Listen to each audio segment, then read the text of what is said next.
Since 1988, the Great Endeavour Rally's taken cars and crews virtually all over Australia.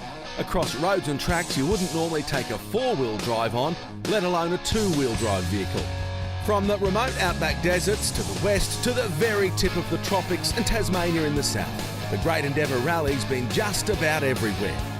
In this time, the cars have travelled over 150,000 kilometres, mostly on dirt, and is recognised as one of Australia's longest running and most challenging motoring events. The whole time raising over $5 million for the Endeavour Foundation.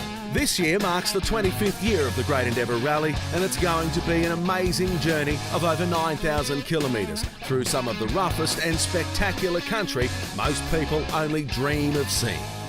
Every 4 years we take on a big challenge and adventure called the Super Endeavour, and that's what's happening behind us here.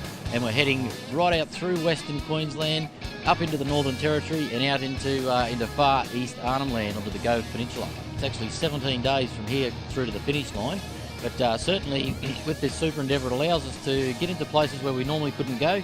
It generally is off limits to most travellers and tourists and events, but through very, very close consultation with the Northern Land Council and the traditional owners, we've been able to get our event into areas where we wanted to go and have a look at, and so a very unique and amazing, a rare opportunity lie ahead with these guys, because they're certainly going to go into places that, in a sense, nobody goes. It's about 0 degrees in the southwest Queensland town of Charleville, where around 45 cars and their crews commence their 18-day adventure of a lifetime. It's time to get going, and the cars are all waved off in 1-minute intervals.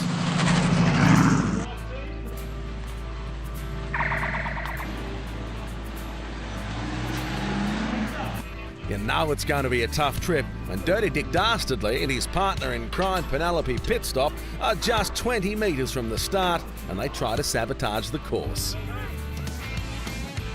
East Arnhem Land has multiple water crossings, so a river in the first half hour is a good way to find out if your car's going to make it or not.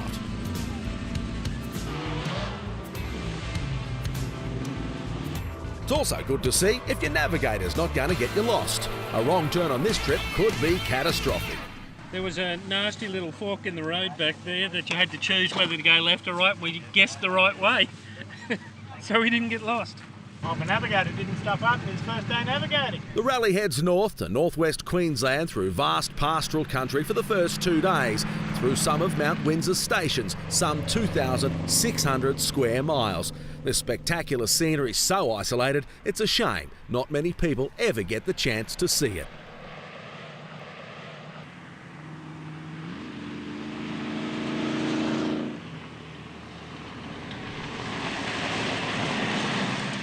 With the hills behind us, the course enters the Diamantina National Park, and entrants get to appreciate how the landscape changes from hour to hour. The overnight stop in Bedourie on the edge of the Simpson Desert proves to be an economic boost for the small community. Sure, every little community that we touch upon along the way obviously benefits financially. We input thousands of dollars worth of petrol, obviously food, and the caterers, local caterers and communities get involved. It's great for every community that we touch.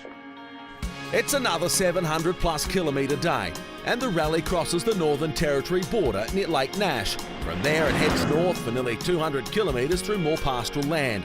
The last couple of bumper seasons is evident with the abundance of feed everywhere. It's so out of the way here that even the eagles gather round to see what all the commotion's about.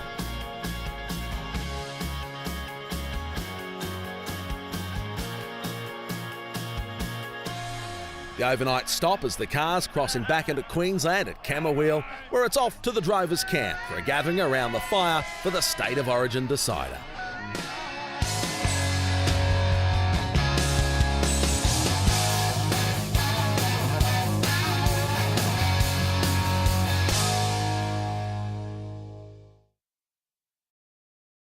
Back in the Northern Territory again, but this time the rally stays here for the next 7 days. The cars leave the Barkly Highway and head north through some huge cattle stations on rich flats of tablelands.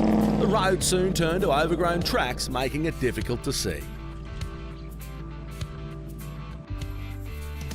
And knowing today's going to be an unusually short day, the entrants could take time out to enjoy the moment.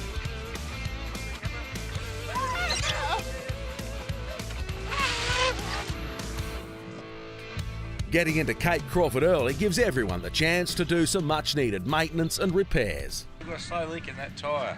Yeah. So it's going to change, put the fresh tyre down there and see if we get it repaired tomorrow.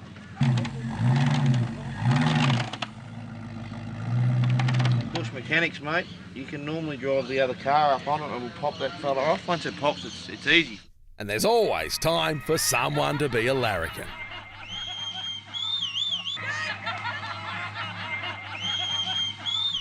The Heartbreak Hotel's the obvious place to have an Elvis theme night.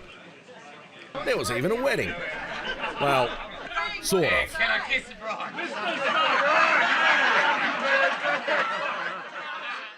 On the way to Mataranka, the vastness of this great country could be seen for miles. Generally, there wasn't a great deal to see, but it didn't stop some navigators getting distracted.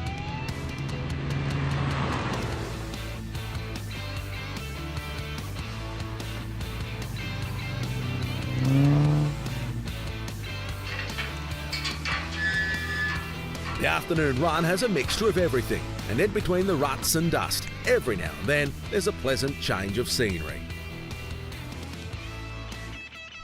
Mataranka's the last major town to pick up supplies and parts before Nhulunbuy, so while some take in the sights, others do a final check of their cars. We're losing fluid in the clutch, so we're looking for one problem, but we've found a second one. It's a big day as the cars head up to the Central Arnhem Road and one of the biggest challenges so far, crossing the Goyder River.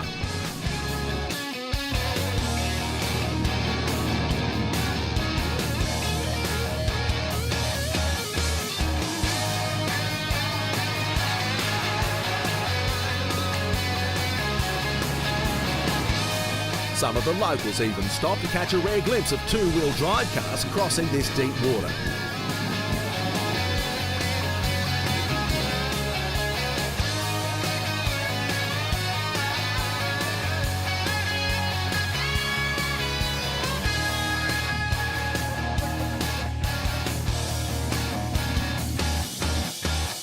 Eventually, everyone gets across one way or another. Road boss Jamie Lawson was able to obtain permission from the traditional owners to access the camp at Blue Mud Bay on the Gulf of Carpentaria.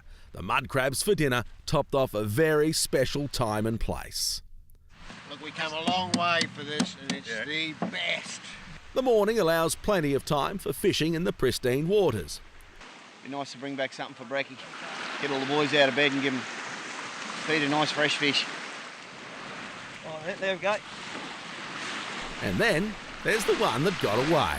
Big fish, snapped off, look at that. That was the end result. Yeah. Before heading to Nhulunbuy, the entire rally's invited to the Baniyala community, where everyone's given a tour and proudly shown their truly amazing school, one of only two in Northern Territory Aboriginal communities to teach an English curriculum.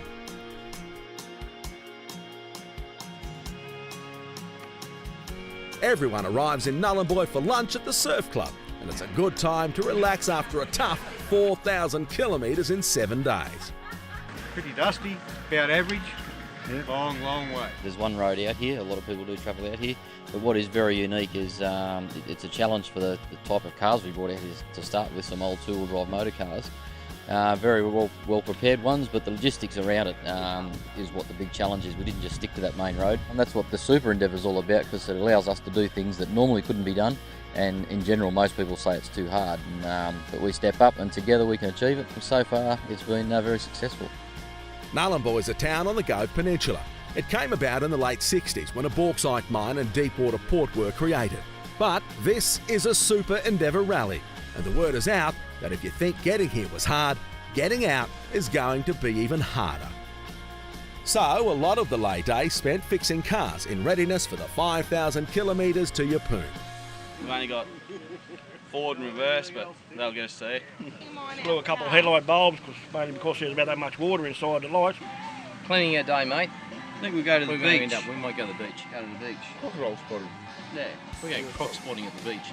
Yeah, what about the crocodiles? You worried about them? Nah, not at all. They'll go for the big guy first.